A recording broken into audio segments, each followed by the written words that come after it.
En este espacio se habla de la propiedad privada, del Estado de Derecho, de la economía de libre mercado. Se habla de principios y funciones de la libertad en todos los ámbitos de la vida nacional. Aquí se habla libertad. RCR presenta Aquí se habla libertad con Víctor Maldonado. Muy buenos días, hoy 20 de mayo del año 2020. Bueno, un miércoles más en en un largo confinamiento social que ya hace mucho tiempo dejó de ser cuarentena.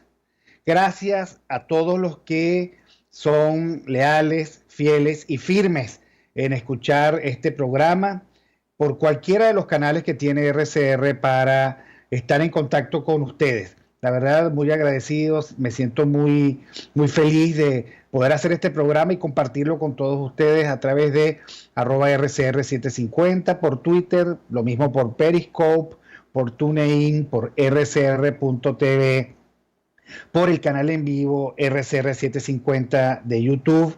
Gracias por este esfuerzo monumental, cotidiano, increíble, de resiliencia y fortaleza que dirige Jaime Nestares desde la Dirección General de la estación, Willy Zarcaya desde la Gerencia de Producción, nuestra grande y maravillosa Catherine Manzano en la producción, José Gregorio González en los controles, Argenis Barreto, la voz que enamora, que nos lee las noticias buenas, regulares y malas, eso sí, con una voz espectacular, Jackson Vargas y Marilia García, mis grandes y amados compañeros, con quien yo disfruto tanto los antes y los después del programa. Un abrazo desde aquí. También un saludo a una oyente consuetudinaria de las muchas que tengo, Teresa Albanes, con quien después puedo comentar algunos de estos programas. Hoy es el día de San Bernardino de Siena, un santo del siglo XV. Así que desde aquí mi abrazo a todos los bernardinos. Los temas del santo son todavía actuales, de él se tienen algunas de sus, no de sus discursos, sino de sus sermones. Sus temas eran la caridad, la unidad, la armonía y la justicia. Algún mecanismo taquigráfico de la época del siglo XV fue usado por algunos de sus seguidores para legarnos precisamente sus palabras. Y por eso es el santo de los publicistas, el patrono que se invoca contra la ronquera, devoto del nombre de Jesús. Así que hoy, que es Día de los Publicistas, ya sabemos que es porque San Bernardino de Siena es el santo del día hoy, 20 de mayo del año 2020. Vamos a conversar hoy, en primer lugar, con Andrea Rondón, @arondón75, que por razones de fidelidad, infidelidad, me dejó solito el lunes, pero como disfrutamos mucho de ella, de su sabiduría, que la invité hoy miércoles para conversar. Andrea, bienvenida. Hola, buenos días, Víctor. Gracias por la invitación siempre, disculpándome por lo del lunes. Tú sabes que siempre trato de estar presente, pero bueno, temas de agenda y parece mentira, en este periodo ya vamos a 68 días de confinamiento. La cantidad de actividades que uno tiene, pues parece mentira, nos dificulta a veces otras cosas, pero bueno, súper agradecida de estar aquí hoy contigo. Andrea, ayer fue un día complicado porque al fin y al cabo a uno le pega lo mucho y lo poco. Fue un día que puso a prueba de los venezolanos la empatía. Ya dejemos de hablar de compasión, porque la compasión es una palabra muy dura, muy omniabarcante, requiere, la simple y mera empatía. Sucede que ayer amanecimos con un hecho sobrevenido que yo quiero que tú me expliques, pero yo te quiero decir cuál es mi sensación primero, y es que salió del aire, nos quedamos muchos, 2 millones de suscriptores, que probablemente sean 2 millones de familias, un tercio del país se quedó sin la señal de DirecTV. Y yo puse simplemente que mi mamá tiene 86 años, yo no sabía qué decirle. Ella anda con su control por allí pidiendo, la verdad te lo digo, lo comparto contigo, que le pongan así sea un canal de pelota. Pero a los 86 años, mi mamá está muy activa, ella de verdad se distrae mucho, pasa sus horas viendo televisión, sus insomnios viendo televisión. Y ahora sucede que él no tiene señal, no tenemos señal, y así muchas casas. Muchos, por supuesto, han sido generosos en la empatía. Algunos pocos han dicho que aquellos que se conduelen por la falta de señal DirecTV no tienen derecho a la libertad. En fin, desde afuera todo se ve maravilloso y plano. Hay que vivirlo aquí. Hay que vivir aquí las circunstancias de falta de luz, falta de teléfono, falta de agua, un calor demoníaco, zancudos, en un apartamento grande o pequeño o en una casa de los sectores populares, ahora con el silencio absoluto porque no hay señal. Bueno, quería oír tu opinión al respecto porque sé que tienes posición y tienes capacidad de explicación. Sí, gracias, Víctor. Claro, cada quien vive su duelo o cada quien vive la información del cese de operaciones de DirecTV de distinto modo, ¿no? Pero yo invito, y lo digo desde el principio, que seamos amplios en la lectura. Yo evidentemente apenas tuve la noticia, bueno, lo tengo que reportar para el Observatorio de Propiedad de Se Dice Libertad, y ya forma parte de una larga lista de empresas que, si bien no han sido directamente intervenidas, si bien no han sido directamente expoliadas, no expropiadas, sino expoliadas, las duras circunstancias, o digamos, la hiperregulación legislativa, y específicamente en el tema de telecomunicaciones, que es más grotesca la hipertrofia legislativa, ha hecho el cierre de esta compañía. ¿Por qué? Porque, bueno, sabemos que para operar una empresa, una cablera, tienes que tener la autorización de Conatel, que además autorización para obtenerla y para mantenerla supone un procedimiento sumamente engorroso, supone respetar N cantidad de reglas y regulaciones engorrosas, difíciles. Es todo un reto, no voy a decir reto legal, es un reto regulatorio para no confundir esta regulación con derecho. Esto no es derecho, esto es otra cosa, después podemos ahondar en eso, ¿no? Entonces, no pueden cumplir con la autorización porque, bueno, son una empresa con capital norteamericano, y con capital norteamericano, al fin y al cabo, pues con la orden ejecutiva del año pasado, ellos no pueden, digamos, en el caso de DirecTV, no pueden transmitir, no pueden tener en su parrilla dos canales que están directamente sancionados, Globovisión y PDVSA. Independientemente que le hayan planteado al regulador, en este caso Conatel, de que podían seguir prestando el servicio sin esos dos canales, y que ya era decisión de Conatel sacar completamente del aire esta cablera, porque no iba a admitir que salieran estos dos canales, lo que evidencia es, yo lo veo así, otro paso más de destrucción, de violación directa a la propiedad privada. A la inversión extranjera lo pone entre la espada y la pared, entre cumplir la regulación, sus leyes del país de origen, de su capital, de su inversión, o por un lado cumplir eso, o cumplir la legislación de este país. Como no puedes cumplirla, decides definitivamente cerrar puertas, porque ya llegó el punto en el que no puedes cumplir esas regulaciones. Yo siempre digo que en las dictaduras, en los totalitarismos que se caracterizan por una hiperregulación, siempre vas a estar incumpliendo, porque esa pretensión de regularlo todo es imposible y no puedes cumplirlo todo. Es una de las cosas que evidencia, ¿no? Entonces así vemos cómo esta compañía se encontró en el dilema de que se encontraba en el 2014 Clorox, que ya no podía con las condiciones asfixiantes de regulación de precios, Kimberly-Clark, que tampoco pudo, Zulimilk tampoco pudo, y ahora se une, en materia de telecomunicaciones, ahora se une DirecTV. Entonces hay que verlo más allá. Yo lo veo no solamente que estamos llorando o estamos asistiendo a la pérdida de una opción económica, con gran penetración en hogares populares, que nos estamos quejando de una tarifa o nos estamos quejando de un canal. Estamos viendo un duro golpe a la propiedad privada, un duro golpe en materia de comunicación. Ya tenemos menos espacios de esparcimiento para estar informados en alguna o mayor o menor medida. Los puestos de trabajo de esas personas, estamos viendo, y ocurre además en una época en donde no tienes más opciones, en donde no puedes salir, y tampoco podías salir antes de la cuarentena para muchas personas, antes del confinamiento. Entonces hay que verlo mucho más allá de una simple queja. Es un duro golpe, es una etapa más, es un punto de inflexión en esta destrucción de la propiedad privada, y hay que entender propiedad privada como una extensión de nuestros derechos. Es así, Andrea, y tú lo dices bien.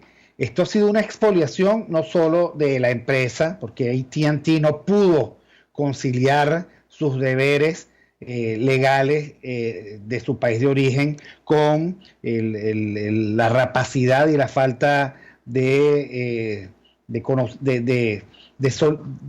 sea, la falta de asumir las consecuencias de parte del Estado venezolano, que se mete en lo que no debe y que quiere estar en todos lados. O sea, no es posible que sea obligatorio incorporar en la parrilla, en la señal, que además es privada, que tiene que ver con inversión privada, unos canales absolutamente indeseables que no ve nadie, y además que están vinculados tal y como se ha demostrado con lo peor que uno puede imaginar en términos de delincuencia de última generación, y sucede que nos hace a todos pagar las consecuencias de un Estado terco, totalitario, prepotente, arrogante.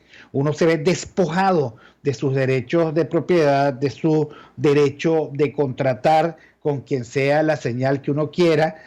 Uno se ve arruinado en la misma medida que muchos. Además, en los últimos tiempos había un mercado de compra de codificadores y aparatos que, bueno, que ahora resultan absolutamente inútiles. O sea, no lo veamos como el despojo a la propiedad de esa gran empresa, sino el despojo a la propiedad de 2 millones de suscriptores que sin tener nada que ver se vieron maltratados y malogrados de nuevo por esta lógica totalitaria, prepotente y arrogante. Y muchas regiones del país se quedan totalmente aisladas. Muchas familias se quedan totalmente aisladas. Yo he tenido decenas, si no cientos, de testimonios en mi Twitter, precisamente de gente que se encuentra hoy en el marco de tener que tomar decisiones nuevas para poder garantizarle o a sus niños o a sus viejos una posibilidad de distracción en esto que ya resulta absolutamente duro. Ahora, tú también planteas algo muy importante, que es el tema de las tarifas. Nosotros hemos vivido 20 años de ficción en una lógica de saqueo que nos ha incorporado a nosotros independientemente de lo que creamos y de lo que queramos, porque nosotros no queremos un país de saqueadores, no queremos un país de tramposos, no queremos un país de parásitos. Nosotros queremos un país de gente libre y digna, que pague por lo que tiene que consumir y que tome sus decisiones económicas. Efectivamente, nosotros hemos visto cómo este Estado expoliador somete a una especie de ruina draculiana de obsesión parasitaria que a través de las tarifas que nosotros finalmente pagamos, porque somos el país con la banda más estrecha, con las telecomunicaciones con menos opciones en telecomunicaciones en términos de cultura y diversión, no tenemos teléfonos apropiados, simplemente por esa obsesión de no reconocer que forma parte de los derechos de propiedad el competir en un mercado con los precios que la gente quiera. Aquí no hay ninguna oferta, precisamente porque no hay precios, y como no hay precios, no hay mercado. Vivimos en el despojo, y eso tiene que ver con una lógica del régimen que va más allá de las sanciones. Las sanciones tienen 1 año, 2 años, menos, o 15 meses. Esto va más allá de esto, simplemente porque lo que nos ha arruinado es el socialismo del siglo XXI. El socialismo saqueador, depredador y parasitario, que no deja huesos sanos. Y lo que hemos visto ayer es un punto de inflexión precisamente de esa mala trayectoria del socialismo que por donde pasa arrasa. ¿Qué opinas tú al respecto?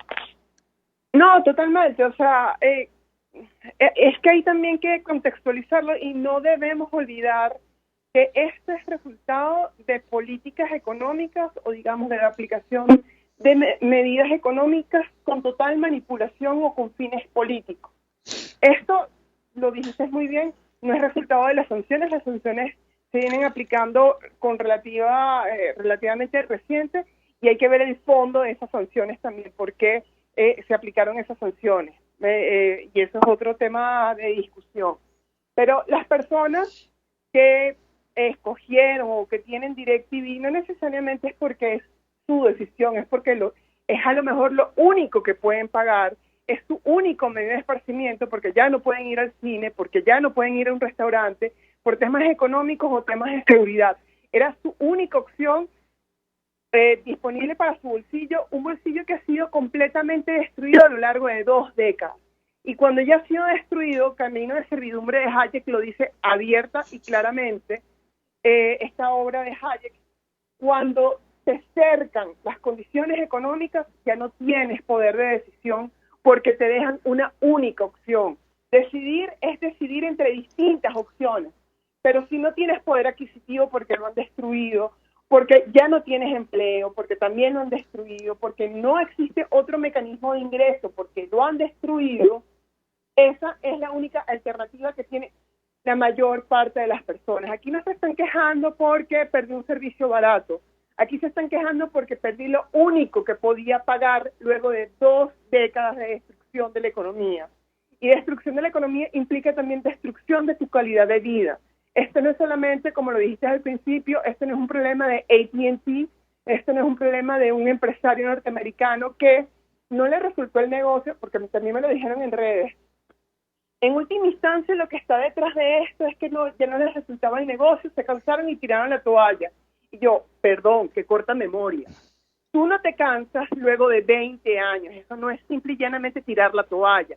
Este no es un problema de viabilidad o racionalidad económica de un negocio. Estamos hablando de un régimen que ha destruido con intención de control social, un país. La mejor forma de hacerlo es a través de la economía a lo largo de 2 décadas. Si fuera un tema de buen o mal negocio, te hubieses ido hace tiempo. Entonces, hay que recordar que yo además, por ejemplo, si yo me quejo de DirecTV y yo lo siento como un luto, yo lo siento como en el 2007 cuando cerraron RCTV, yo ni siquiera ninguna de mi familia utilizamos DirecTV, pero yo lo siento como venezolana, un punto de inflexión en esta oscuridad en el que nos han metido en este país, porque han destruido todas las opciones habidas y por haber, y DirecTV es una de ellas. Mira, yo creo, sí, vamos a seguir, te invito a que sigamos hasta las 11:30, hasta el corte, porque esto que estamos discutiendo es muy importante. Ya Catherine Manzano tomó debida nota. Ahora, Andrea, hay una especie de oposición buitre que él siempre anda, digamos, esperando que el venezolano, el que verdaderamente existe y vive aquí, la verdad es que hoy voy a hacer esa diferencia. Vivirlo aquí es diferente a ser espectadores de afuera, con todo respeto por los que están afuera. Pero hay una especie de predisposición de buitre, que andan diciendo por las redes, bueno, ¿y ustedes por qué no salen a la calle? Ustedes se molestan es porque no tienen señal de televisión. Yo creo que hay, digamos, una falta absoluta de empatía y de comprensión de lo humano en este momento, de esto que los venezolanos estamos sufriendo, más allá de este encierro insólito. Nosotros vivimos la mentira, no sabemos a qué atenernos, nadie nos dice si viene o no viene la gasolina. Hay una discusión insólita, estúpida, sobre si necesitamos o no necesitamos. Claro que necesitamos gasolina, claro que necesitamos, porque es que no hay forma de ganarle a esto si uno además se transforma en hombre de las cavernas.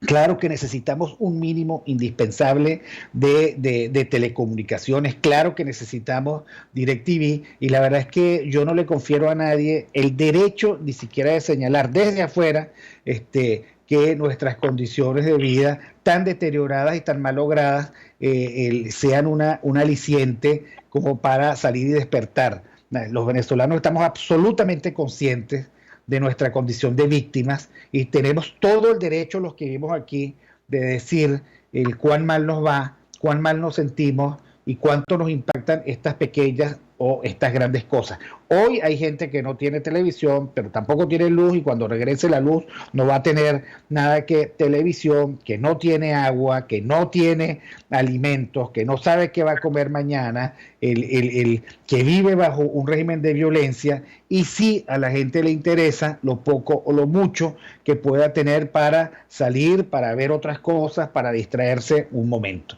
Entonces, es absolutamente detestable, repudiable la posición de muchos que se burlan y no practican la empatía. El que no es empático no es humano.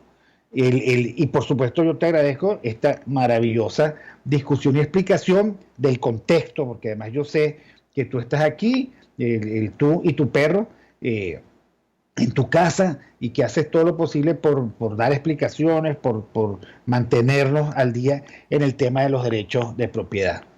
¿Tú lo has sentido también en las redes sociales? Sí, porque no he tenido la lectura, la que me acabas de comentar, tan variada, porque, bueno, yo interactúo de verdad muy poco en las redes. Yo subo la información y me desconecto. Yo no me fijo mucho, porque la verdad a veces las redes son un poco tóxicas, ¿no? Pero sí en algún momento me dijeron, participas también de la Misión Vivienda, como queriendo decir, te estás quejando de algo que está como subsidiado, cuando hay cosas mucho más importantes. Obviamente entender eso, ¿no? Y la verdad, sí, o sea, evidentemente aquí la distinción que haces, y aquí sí es necesaria, y no significa que desconozcamos que los venezolanos que se fueron no padecen el país. Claro que lo padecen, pero Gisela Cossack, que ya creo que migró hace ya dos años a México, lo decía muy bien. El país sigue doliendo, tan solo que la incomodidad, las dificultades del que se queda son muy distintas del que está afuera. Y esas dificultades es lo que tienen que recordar los que están afuera, y tal vez los que están adentro aquí también, con cierta protección. Aquí el virus es una realidad. Tal vez las estadísticas no son tan fuertes como en Europa, porque no ha llegado el pico, pero se prevé que llegue entre junio y septiembre. Las academias hicieron un pronunciamiento muy importante al respecto, incluso fueron las academias de física y de matemática, fueron amenazadas por el régimen por haber difundido este reporte, pero el virus va a llegar, y va a llegar en un país que no tiene la infraestructura para resistir eso. Entonces, evidentemente, no estamos en la posición, además, aunado al tema de la gasolina, no estamos en la posición de salir a la calle, no estamos en posición de reclamar como se hizo en el 2002, en el 2012, en el 2015, en el 2014, en el 2017. Salir a la calle hemos salido y nos hemos arriesgado todo. Este no es el momento de salir a la calle precisamente. O habrá otra forma de hacerlo, pero eso no significa que estamos resignados o que nos estamos quejando por algo efímero. No, en un momento de confinamiento absoluto necesitas definitivamente de esparcimiento y necesitas estar informado, porque si no, pues no vas a sobrevivir esto en las mejores formas.